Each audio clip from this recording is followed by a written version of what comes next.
Bonjour chers clients, partenaires et mon team. Nous vous souhaitons la bienvenue au webinaire EM Industrie de la société Weidmuller sur le thème Commande modulaire pour l'automatisation, l'industriel et l'application IoT. Je m'appelle Beat Reber, je suis responsable pour EM Industrie. Afin de garantir un déroulement optimal du webinaire, nous vous demandons de prendre en compte les informations suivantes. Si vous avez des questions, veuillez l'envoyer par écrit via le chat. Il sera répondu en question à la fin de la présentation. À l'issue du webinaire, vous recevez un mail avec la présentation et le lien vers l'assortiment. Nous vous remercions de votre participation et espérons que cet webinaire sera très instructif. Nous accueillons maintenant l'orateur de Weidmuller, Monsieur Dylan Marty. Salut Dylan. Salut Beat. À bientôt. Merci beaucoup. Merci. Qui sera présenté primement. Parfait. C'est à vous. Merci Beat. À présenter. Bonjour à tous. Merci beaucoup à la société Électromatériel pour la chance d'aujourd'hui de nous faire donner ce webinaire et pour la super organisation comme d'habitude. Donc le thème du webinaire, comme l'a très bien dit Beat, sera la commande modulaire pour les applications d'automatisation industrielle et les applications IoT. On va pouvoir passer à la présentation. Et je vais commencer par me présenter moi-même avant de vous présenter ce webinaire. Je m'appelle Dylan Martini, je suis basé à la succursale Weidmuller d'Yverdon, à Y-Park. Je suis Area Sales Manager pour les régions de Neuchâtel, Jura et Genève. Et j'ai une deuxième fonction chez Weidmuller qui est le Business Development pour la partie suisse romande. Donc c'est tout ce qui concerne justement les sujets d'automation ou de projets spécifiques chez Weidmuller. Actuellement, depuis 6 ans chez Weidmuller, vous pouvez me contacter également directement par email ou par téléphone. Mes coordonnées vous seront fournies avec la présentation. Dans le webinaire d'aujourd'hui, on aura 3 sujets bien précis. Le premier sera les changements dans l'automation. On va voir que suite à certains facteurs, suite à certains challenges qui nous sont donnés, il y a beaucoup de changements dans l'automatisation et on va faire face à différents changements ces prochaines années également dans l'automatisation. Le premier point, pour vous donner comme information l'idée de Weidmuller. Quels sont notre challenge, quelles sont nos idées pour vous fournir les bonnes solutions. Le premier point va nous amener directement sur notre deuxième point, UOS. Que signifie UOS? Simplement l'appellation de notre système d'exploitation ouvert chez Weidmuller. Notre système d'exploitation qui accompagne notre solution hardware, donc nos contrôleurs uControl, qui vous seront également présentés dans le point 3 via une live démo et via quelques caractéristiques techniques. Les changements de l'automation. Pourquoi l'automatisation sera-t-elle différente à l'avenir? Comme vous le savez très bien, on fait face à plusieurs facteurs, plusieurs perturbations actuellement qui font que ça soit bien en termes d'industrie ou dans la vie de tous les jours aussi, où on doit beaucoup s'adapter. De plus encore ces dernières années avec toutes les perturbations ou bien les effets externes, les facteurs externes qu'on a pu subir. Je vais les énumérer, donc comme vous le voyez sur la présentation, on en a 8. Je vais commencer depuis en haut à gauche pour finir jusqu'à en bas à droite. Et vous verrez que sur le deuxième folio, on a une explication à tous ces facteurs externes qui perturbent actuellement ou bien qui font changer l'automatisation. On a bien évidemment les changements climatiques. Donc là, on a un challenge qui se profile à nous. C'est toujours faire des économies en termes d'énergie, faire attention au climat, être sûr que nos produits répondent aux normes, exigences qui ne sont pas trop coûteux en termes de consommation à la production, et également bien évidemment que leur transport ne soit pas trop coûteux aussi en termes de production. Donc on va voir que ce critère-là va également directement nous donner un challenge pour la modification ou le développement de l'automatisation. Skills shortage, donc qu'est-ce qu'on entend par skills shortage? Tout simplement, vous le savez aussi bien que moi, partenaires ou bien employés d'électromatériel, c'est de plus en plus difficile d'avoir de la bonne main-d'œuvre ou du bon personnel qualifié, de garder les connaissances en interne. Les gens partent à la retraite, changent, etc. Donc l'employé qui connaît vraiment toutes les applications est difficile à trouver et ça devient une denrée rare. Également à cause de ce facteur-là, on doit anticiper, se développer, trouver des solutions pour justement répondre à ce challenge. Situation Covid, ça paraît hyper lointain, mais au final, c'était il y a que 5 ans en arrière, si je peux dire ça. On a été mis à rude épreuve, je dirais, avec la chaîne d'approvisionnement, donc l'approvisionnement des matières. Beaucoup de délais de livraison ont été repoussés, beaucoup de ruptures également. Qui dit rupture, dit aussi perte au niveau de la production, ou bien peut-être petits soucis au niveau des délais qu'on avait promis à nos clients finaux. Donc ça aussi, c'est un grand challenge actuellement, de toujours avoir le bon matériel au bon moment pour notre application. Donc ce facteur-là est également extrêmement important dans l'automatisation.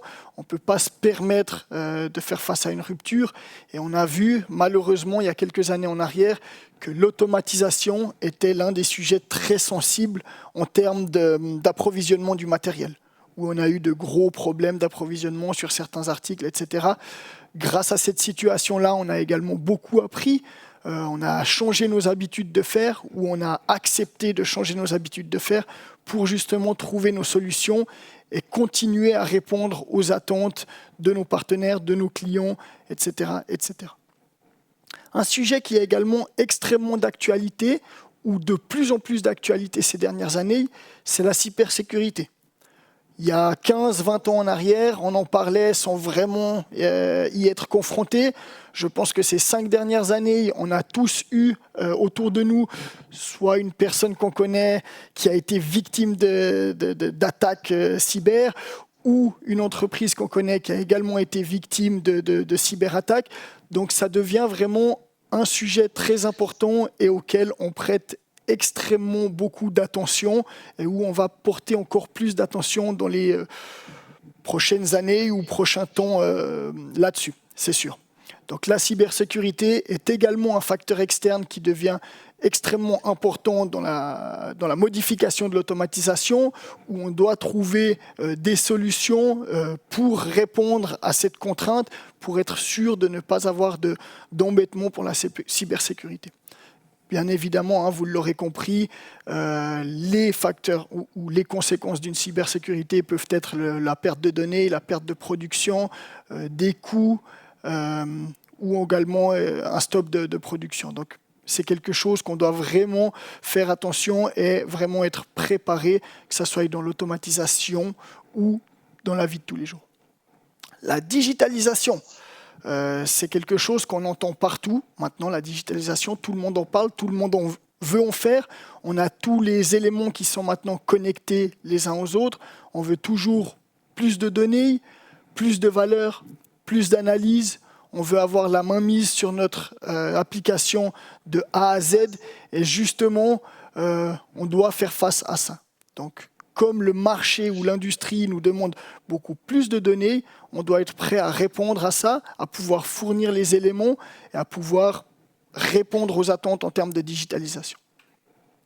Directement ou indirectement lié, la connectivité, donc là on parle de connectivité entre éléments, de connectivité, donc un élément qui parle avec un autre élément, ou bien une solution software qui accompagne une solution hardware par exemple. Donc, avant, on le verra dans le prochain slide également, on se basait beaucoup sur un seul élément qui avait une seule fonction.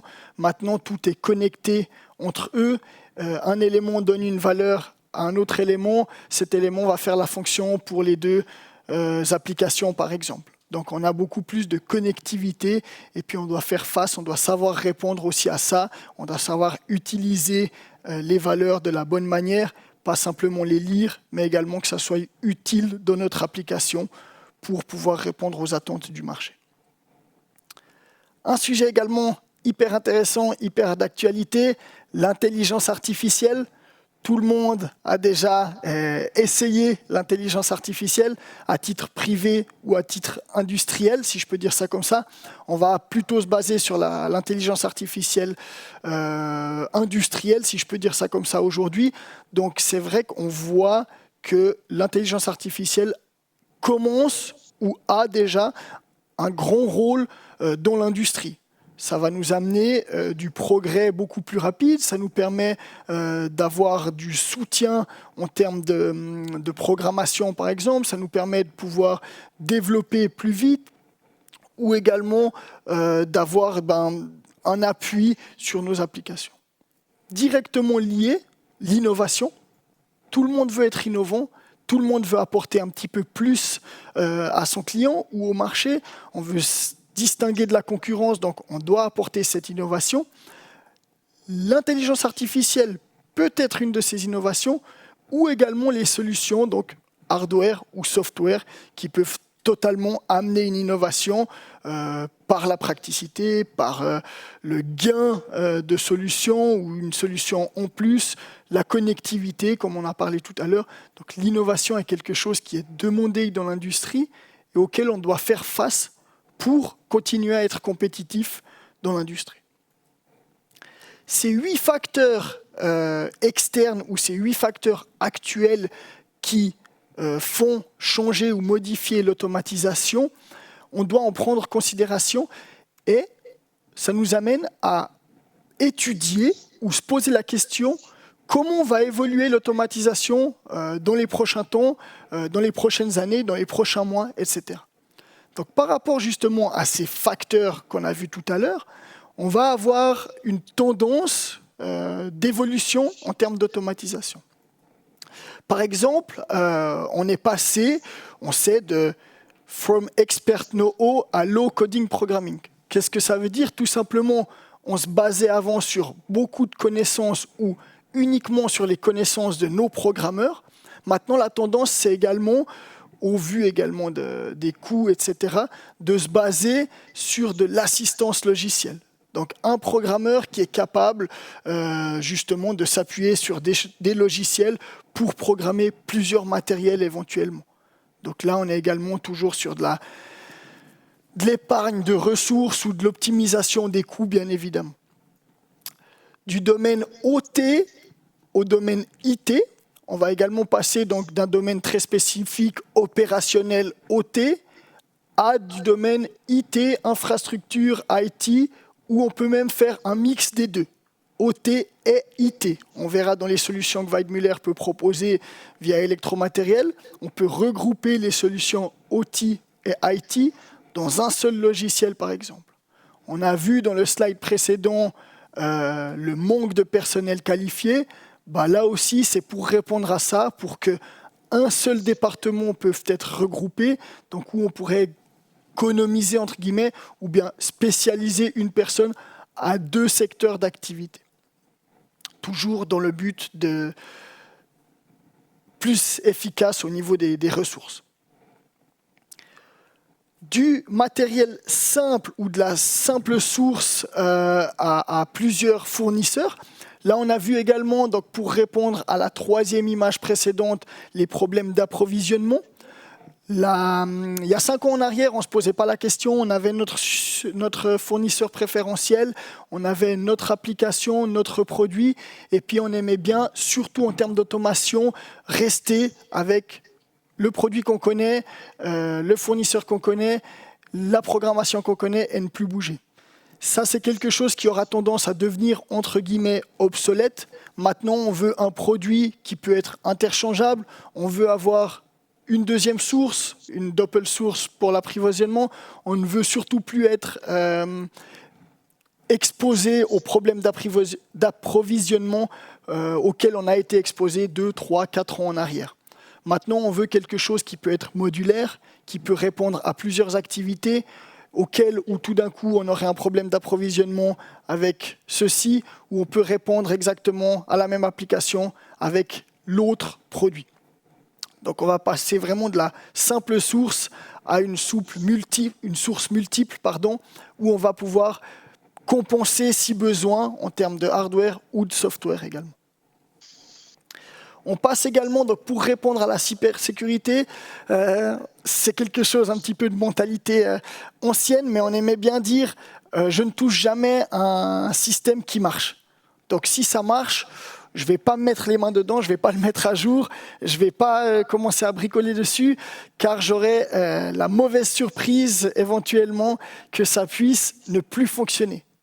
Ça aussi, c'est un sujet qui aura tendance à devenir obsolète. Pour répondre à la cybersécurité, pour être sûr de ne pas subir une attaque ou ne pas avoir un système obsolète, on va de plus en plus manager les devices, mettre à jour, suivre vraiment régulièrement les systèmes pour pouvoir toujours répondre aux attentes qui sont du moment et ne pas laisser un système uniquement parce qu'il marche, ne pas le mettre à jour, mais vraiment continuer à suivre le progrès, l'innovation, et puis mettre à jour toutes les solutions. Donc ça, c'est quelque chose qui va évoluer dans ce sens-là également. On était passé où on aimait bien avant répondre à un seul objectif avec une application. Là aussi, l'avenir va nous faire répondre à plusieurs objectifs avec une seule application. Donc typiquement, une solution qui peut répondre à 2 ou 3 tâches de notre cahier des charges. Ça, c'est quelque chose aussi ou que l'automatisation va demander dans le futur afin de gagner bien évidemment en efficacité. Donc une seule application qui pourra répondre à plusieurs objectifs de notre machine, par exemple. Directement lié, donc effectivement, avant on avait un seul équipement pour un seul challenge. Maintenant, on aura tous les équipements qui seront connectés entre eux. Donc, un capteur qui va donner l'information à un autre élément qui va manager tout ça via une solution logicielle. Donc, tout sera connecté. Quand on parle de Industrial Internet of Things, par exemple, tous les éléments qui sont connectés, qui vont donner des informations les uns aux autres et faire l'application complète tous ensemble. Donc, plus d'équipements isolés les uns aux autres, tous les équipements connectés, prêts à répondre, prêts à faire l'application qu'on lui demande.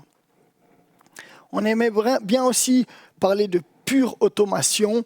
Donc là, comme je l'ai dit, on ne sera plus dans la pure automation, mais plutôt dans l'industrial IoT, avec l'intelligence artificielle également, donc où on aura beaucoup d'informations qui vont venir et où on va manager ces informations, soit pour faire de la maintenance préventive, soit pour faire de la maintenance prédictive, soit pour faire du machine learning, par exemple, analyser le comportement de notre machine, comprendre où on pourrait épargner également en termes de coûts de la machine. C'est également un sujet d'actualité. On a vu les changements climatiques. Ça peut être aussi une analyse qu'on ferait pour justement réduire la consommation de nos machines. Donc ça, c'est quelque chose qui va évoluer avec l'automatisation et qui va être de plus en plus important, bien évidemment. On aime bien également avoir un domaine fermé. Ça, c'est quelque chose également qui va devenir de plus en plus obsolète ou en tout cas dans lequel Weidmuller ne souhaite pas forcément aller. La stratégie de Weidmuller, là où on imagine la chose, on va voir de plus en plus dans l'automatisation de systèmes ouverts. On n'aimerait pas restreindre le client à uniquement notre solution, donc notre hardware, avec notre environnement software, avec notre cloud, etc. On aimerait justement écouter le client, le comprendre ses préférences et puis lui proposer une solution ouverte. On va le voir tout à l'heure avec notre solution UOS, donc un système d'exploitation ouvert, où là, notre but, c'est vraiment de ne pas restreindre le client, de lui dire, entre guillemets, tu as cette application, tu aimes faire comme ça, tu as tes habitudes, on peut te proposer le matériel qui est compatible avec tout ça, qui est ouvert à discuter, à communiquer avec ce que tu utilises déjà, ou avec ta machine, ou avec ton challenge. On aimerait vraiment passer d'une propriété fermée à quelque chose de beaucoup plus ouvert, avec des protocoles de communication connus, reconnus de l'industrie, pour pouvoir communiquer avec tous les éléments.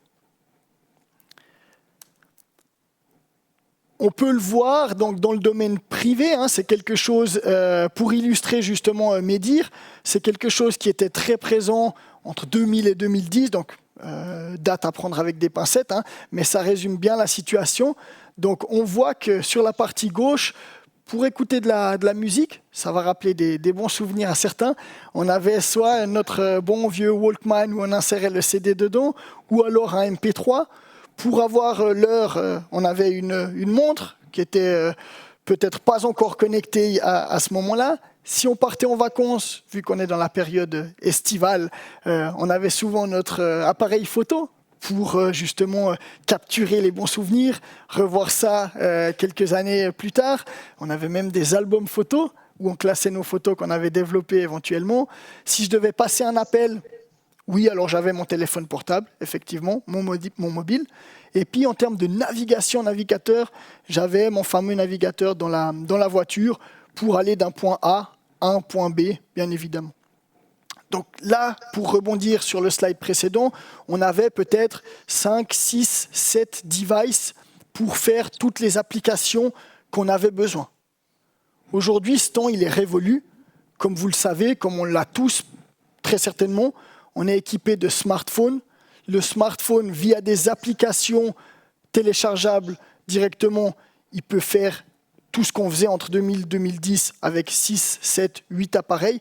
Il peut le faire avec un seul appareil. Donc c'est là où la tendance dans le secteur privé va être reproduite dans le secteur industriel. Nous, ce qu'on essaye de mettre en avant, c'est vraiment cette flexibilité, donc cette praticité, entre guillemets, à avoir un seul produit, une seule solution qui peut répondre à vos différentes demandes ou différentes applications. Donc elle est capable de communiquer avec différentes applications pour pouvoir fournir ce que vous cherchez. Donc le smartphone, il va pouvoir vous fournir de la musique à la place de votre MP3 entre 2000 et 2010. Il va pouvoir vous fournir la navigation à la place de votre navigateur que vous aviez en 2000, en 2010. Il va pouvoir bien évidemment téléphoner, c'est son rôle principal à la base, et également prendre des photos. Donc il va également compenser votre appareil photo ou votre téléphone que vous aviez dans le passé.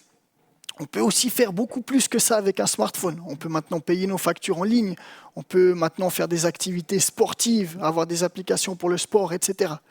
Donc là, j'aimerais, par ce biais, vous montrer un petit peu l'idée de Weidmuller ou le challenge de Weidmuller. On aimerait reproduire ceci dans le domaine industriel. Donc nous, ce qu'on va toujours mettre en avant sur nos solutions hardware, software, cloud éventuellement, c'est l'aspect ouvert, prêt à communiquer avec plusieurs partenaires, plusieurs solutions logicielles, plusieurs hardware éventuellement, et puis reproduire, entre guillemets, si j'illustre la chose, le rôle du smartphone. Donc notre hardware ou notre solution logicielle va être capable de communiquer via des protocoles très connus dans l'industrie avec des autres solutions, que ça soit pour le machine learning, pour le contrôle à distance de vos machines, pour la programmation avec des partenaires par exemple comme Codesys, ou encore Node-RED pour des solutions software ouvertes. Donc là, on va pouvoir, le but c'est vraiment de mettre une solution qui est capable de communiquer avec les applications ou avec vos préférences que vous utilisez déjà. Donc je vais insister sur ce mot-là, mais notre solution sera ouverte, sera flexible pour communiquer avec les applications que vous utilisez déjà. On n'aimerait pas vous restreindre uniquement au monde Weidmuller, on aimerait vous faire profiter des avantages Weidmuller et respecter, entre guillemets, vos préférences en les intégrant dans notre solution. Donc comme on le voit sur l'image, on pourrait très bien avoir des solutions Weidmuller qu'on peut proposer en termes de hardware ou de software, que je vais présenter également dans les prochains slides, ou alors profiter également des bonnes solutions de nos partenaires, comme Codesys, Node-RED, Azure, ou des protocoles de communication bien connus de l'industrie, comme on le voit sur ce slide. Avec notre logiciel UOS, par exemple, on pourrait communiquer via Ethercat, via Ethernet IP, via Profibus, Modbus, CANopen. On pourrait utiliser également des solutions comme OPC-UA, comme Azure. On pourrait programmer via Codesys. On pourrait programmer via Node-RED. Donc, juste pour énumérer ceci, nous, ce qu'on essaie de mettre en avant, c'est encore l'ouverture de notre système d'exploitation, le fait de pouvoir communiquer via des bus de communication très connus, très répandus dans l'industrie avec la plupart de vos applications et ne pas vous restreindre à notre solution. Par ce fait, on aime bien parler chez Weidmuller de any hardware, any software, any cloud. Si on standardise la chose, c'est-à-dire on peut communiquer avec n'importe quel élément, avec les logiciels adéquats et également avec toutes les solutions de cloud qui seraient liées directement ou indirectement avec ces solutions. Donc, comme on le voit ici, il y a des solutions qui peuvent être proposées par Weidmuller, tout en bas, autant bien en termes de hardware qu'au milieu en termes de software, et également en termes de cloud. Mais comme vous le voyez sur cette folio, on n'a pas uniquement des solutions Weidmuller, mais on est également capable de communiquer avec beaucoup d'autres solutions de nos partenaires qui sont déjà connus et reconnus dans l'industrie. Pour citer que le système de programmation, par exemple, ou software, Codesys, une bibliothèque, ou Node-RED, par exemple, peuvent être directement intégrés dans nos solutions. Ça vous permet de ne pas avoir à trop changer vos habitudes, profiter de vos connaissances également de votre personnel et les intégrer directement dans une solution Weidmuller qui saura également vous apporter des avantages, comme je vais le présenter tout à l'heure. Donc UOS, c'est vraiment notre système d'exploitation ouvert qui est prêt à intégrer autant bien de la machine learning, des logiciels, des systèmes de programmation, autant bien également d'autres hardware, par exemple nos contrôleurs, nos entrées-sorties déportées, ou également accepter des bus de communication connus, reconnus dans l'industrie, Profinet, Ethercat, etc., etc. Je vais maintenant vous présenter rapidement notre uControl. Donc, qu'est-ce que signifie uControl chez Weidmuller? Tout simplement nos contrôleurs. Donc, nos automates programmables. On en a 3 actuellement. Le UC2000 qui est bien connu, qui était le contrôleur actuel, si je peux dire ça comme ça. Et nos 2 nouveautés, nos 2 nouveaux contrôleurs, le M3000 et le M4000, qui vont vous apporter beaucoup plus de puissance dans vos applications pour pouvoir répondre à des applications peut-être un peu plus poussées, avec des processeurs plus puissants, de la mémoire qui a été améliorée, de la rapidité, un peu plus d'interface également sur ces contrôleurs, et pouvoir répondre vraiment à toute votre application. Si vous avez une application petite à moyenne, le UC2000 peut être tout à fait OK. Ou si vous avez quelque chose de plus grand, ce que Weidmuller veut apporter encore une fois pour répondre aux besoins d'innovation, c'est des contrôleurs qui peuvent également répondre à vos applications qui seraient un peu plus poussées avec le M3000 ou le M4000 par exemple. Je ne vais pas énumérer chacune des données qu'on voit ici. Nos datasheets de chacun de nos contrôleurs sont disponibles directement sur notre website ou sur le website d'Electromatériel également. Je reste aussi à disposition s'il y a besoin d'infos supplémentaires sur les contrôleurs. Et maintenant, je vais vous présenter nos hardware un peu plus en détail, en passant par les contrôleurs, nos entrées-sorties déportées, et également nos nouveautés en termes de M3000 et M4000, donc nos contrôleurs un peu plus puissants.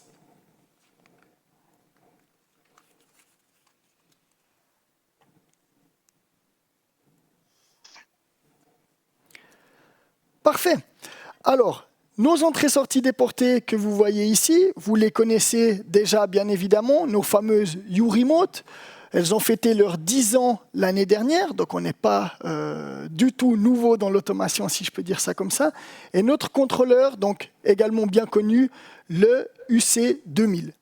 On a une configuration ici qui est connue, mais permettez-moi de vanter encore ces avantages. On a, en termes d'interface, sur le contrôleur UC2000, 2 ports RJ45 et un micro USB ici pour la communication. Les LED data sur la gauche et ici la partie alimentation avec 2 fois 10 ampères pour les entrées et les sorties. Ceci est également un avantage, vous le verrez par la suite, concernant le hot swapping, donc le fait de débrocher à chaud certains modules, avoir 2 lignes de 10 ampères pour les entrées et les sorties sera un avantage dans nos entrées-sorties déportées. Nos entrées-sorties déportées, je vais les présenter à nouveau. On a comme avantage au niveau du hardware, on a voulu vraiment pousser le hardware, quelque chose de très précis en termes de connectivité. On aura ici toujours le bouton poussoir qui va représenter ce qu'on veut câbler. C'est-à-dire en gris le signal, en vert par exemple la terre, en rouge le plus, en bleu le moins par exemple. Donc on a essayé de faire quelque chose de vraiment très ludique pour pouvoir accompagner nos partenaires, pour pouvoir éviter au plus le nombre d'erreurs de câblage par exemple. On a une LED d'état par module qui va nous indiquer si le module est OK et une LED d'état par canal qui va également nous donner l'information du canal. Est-il activé, est-il désactivé? Est-il on, est-il off par exemple? On a plusieurs modules d'entrée-sortie déportée qui pourront répondre totalement à toutes vos applications de l'industrie. Que ça soit en termes d'entrée analogique ou digitale, sortie analogique ou digitale. Également des modules mixtes où on peut avoir les deux pour gagner de la place dans vos armoires, ou également des modules de température, thermocouple, communication, par exemple, pour ne citer que ceci. Si je passe réellement au hardware, Weidmuller, c'est orange, bien évidemment, on le retrouve sur notre hardware, et chaque partie orangée ici sera une partie où on peut avoir de la manipulation. Les boutons poussoirs ici, orange, sont faits pour enlever nos modules d'entrée-sortie et pouvoir préparer, par exemple, le connecteur jusqu'à la dernière connectique. Technologie de raccordement push-in, donc toujours soucieux de gagner du temps. Et également, on a ici, sur nos modules, toujours une indication pour le câblage. Ça nous évite d'aller chercher le datasheet sur Internet. Directement sur le hardware, on a déjà une information concernant le câblage. Là aussi, vous l'aurez compris, le but de Weidmuller est de vous donner le plus d'avantages possible. Le gain de temps est mis en avant. On peut débrocher à chaud nos modules. Si vous avez besoin d'intervenir sur ce module qui est par exemple des sorties analogiques, je peux directement enlever la partie électronique et agir directement sur le module. L'avantage ici est que les modules suivants restent sous tension et peuvent continuer à fonctionner. On n'aura donc pas de coupure sur les modules suivants, mais uniquement sur le module ciblé, et on pourra agir précisément sur notre élément qu'on doit remplacer ou qu'on doit ajuster par exemple. On appelle ça débrochable à chaud. En termes de sécurité, on a au fond de panier également des détrompeurs, ce qui va nous permettre de ne pas pouvoir mettre un autre module électronique dans ce fond de panier-là. Ça va nous permettre d'être sûr de ne pas faire d'erreur en termes si on remet l'électronique, être sûr que la bonne électronique soit avec la bonne connectique. Ensuite, on a ici les poussoirs orange pour justement débrancher les fonds de panier si besoin. Donc je peux tout simplement séparer la partie contrôleur à la partie entrée-sortie déportée. En termes de flexibilité, pour revenir à mes dires, je pourrais très bien également ici avoir un coupleur avec un bus de communication, par exemple Profinet ou Ethercat, et communiquer également avec un autre automate programmable. Encore une fois, on a les solutions en termes d'automate programmable. Si on devrait communiquer avec un autre automate programmable, on serait également capable de le faire via un coupleur.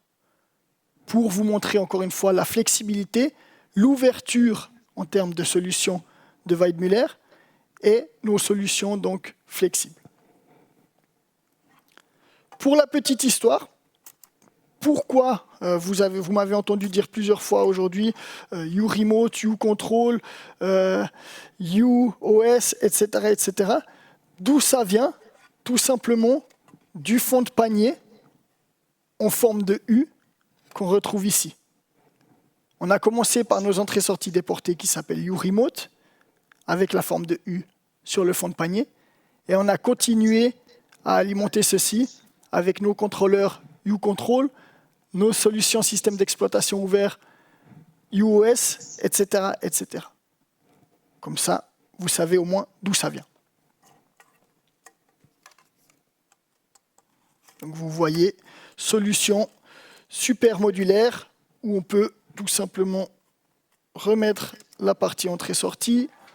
On doit remettre les pushers ici et nos entrées-sorties déportées sont prêts à être intégrés directement via le fond de panier, soit à nos contrôleurs UC2000, soit à notre nouveauté M3000, M4000, ou alors à nos coupleurs avec différents bus de communication.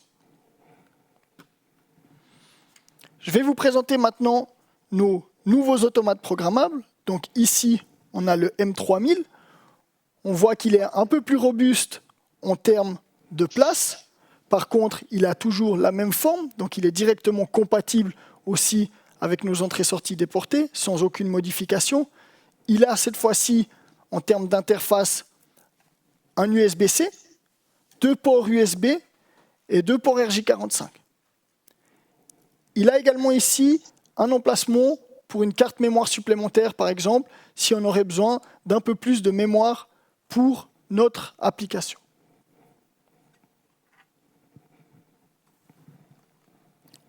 On a ensuite le M4000, qui est notre automate programmable actuellement le plus puissant, lui aussi équipé d'un USB-C, équipé également d'un emplacement pour du SD, de 2 ports USB et de 4 ports RJ45. On retrouve également la même conception avec les 2 fois 10 ampères pour les entrées et les sorties. Et celui-ci, comme vous le voyez, peut être directement en fichier avec nos entrées-sorties déportées via les pushers sur le dessus. Avec cette simple manipulation, vous avez donc changé votre automate programmable, mais vous avez toujours la même configuration d'entrée-sortie déportée. Voilà pour les avantages de notre hardware. Je finirai par mentionner encore cette nouveauté sur notre solution M3000 et M4000, qui est un connecteur qui se situe sur la partie gauche de notre contrôleur. Donc sur la partie droite du contrôleur ou du coupleur, vous aurez toujours les entrées-sorties déportées. Et une des grandes nouveautés de notre contrôleur ou de nos contrôleurs M3000 et M4000 est cette connectique sur la partie gauche du contrôleur qui va être possible ici. À quoi ça sert? Je vais vous le présenter directement. On peut repasser sur la présentation.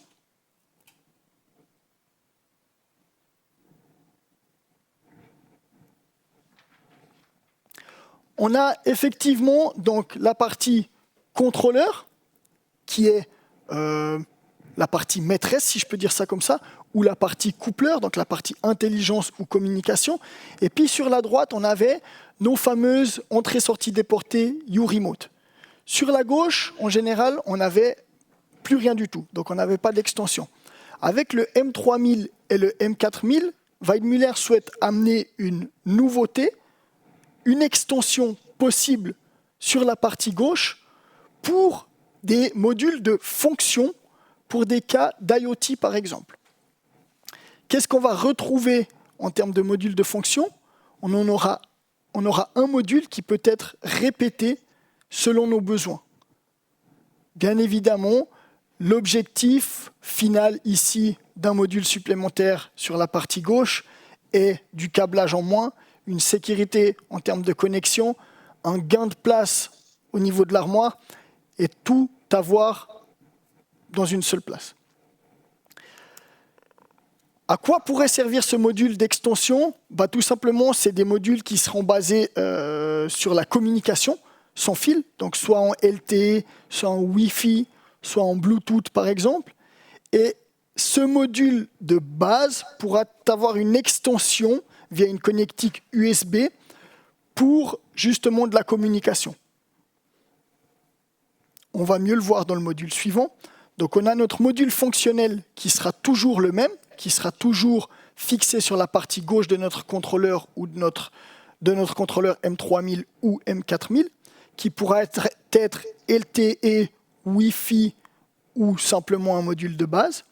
Et on pourra enficher le module d'extension via une connectique USB pour de la communication, par exemple IoT, Modbus 485 par exemple, CAN, etc., etc.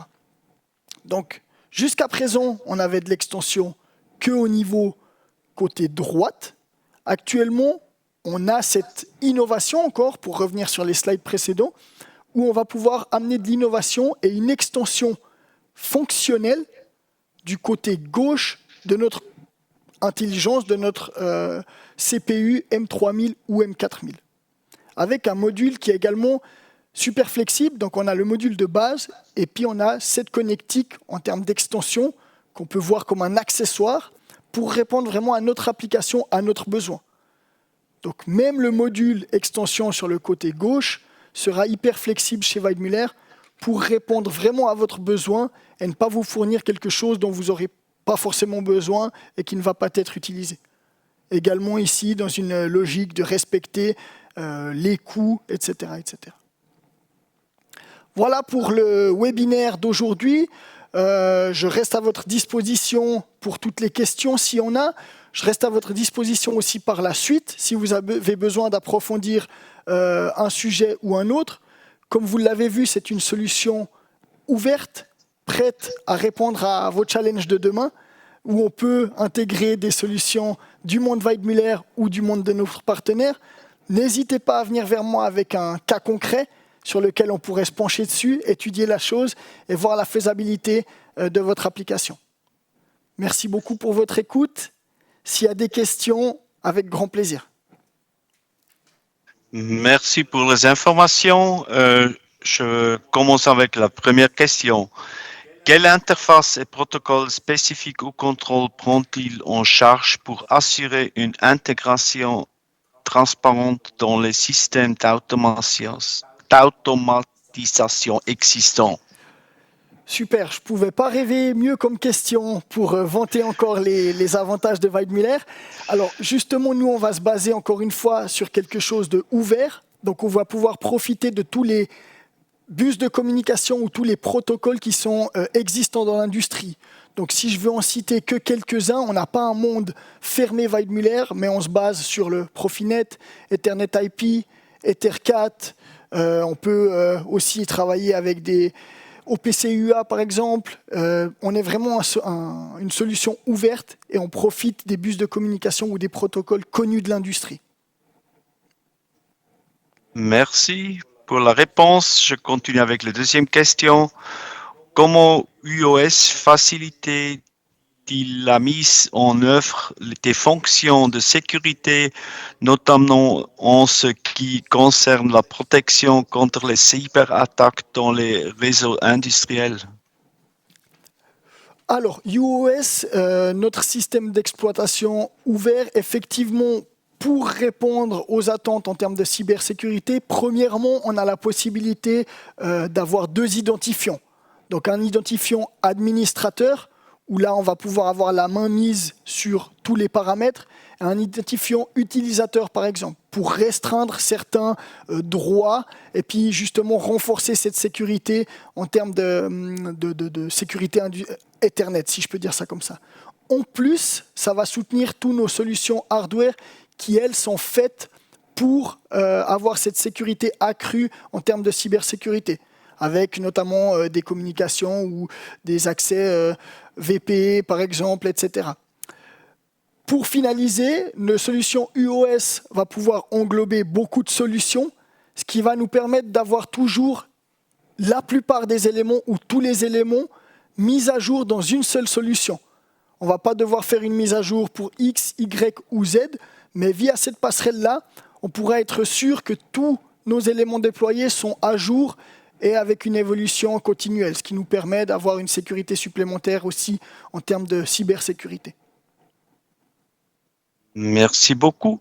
Je continue avec la finale question. Quelles sont les mises à jour et les extensions prévues par Weidmuller pour U-Control et UOS afin de répondre aux exigences futures de l'industrie 4 et de Internet of Things?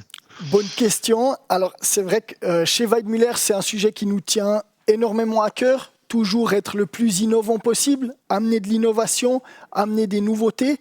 On est à l'écoute du marché. On aimerait continuer à être un système ouvert. Donc, on va améliorer également tout ce qui est communication. Donc, toujours avoir les dernières communications possibles, toujours avoir les nouvelles extensions possibles. On l'a vu également sur la présentation de nos M3000, M4000 avec cette extension du côté gauche. Ça, c'est une innovation. Également, toujours proposer des mises à jour continuelles pour évoluer avec notre produit. Donc, on est pleinement dans l'automatisation et puis on fait évoluer notre produit avec les tendances du marché via des mises à jour ou via des extensions comme on a pu le voir. Merci beaucoup pour la réponse. Ce sont toutes les questions qui sont arrivées jusqu'à le moment et je retourne à toi et Beat. Merci beaucoup. Merci beaucoup. Merci Dylan, Merci, c'est une Beat. super présentation. Merci beaucoup. Wow. C'est un super système, beaucoup de flexibilité, beaucoup de connexions. Ça, c'est un système ouvert et avec une bonne productivité. C'est à vous maintenant, chers clients, faire un petit commande à notre système, chercher les documents. On va voir après la présentation, analyse et tout ça et implémenter ce super système à votre solution. Merci Dylan, encore une fois. Nous vous remercions de votre participation et vous souhaitons une bonne journée. À bientôt. Au revoir. Au revoir.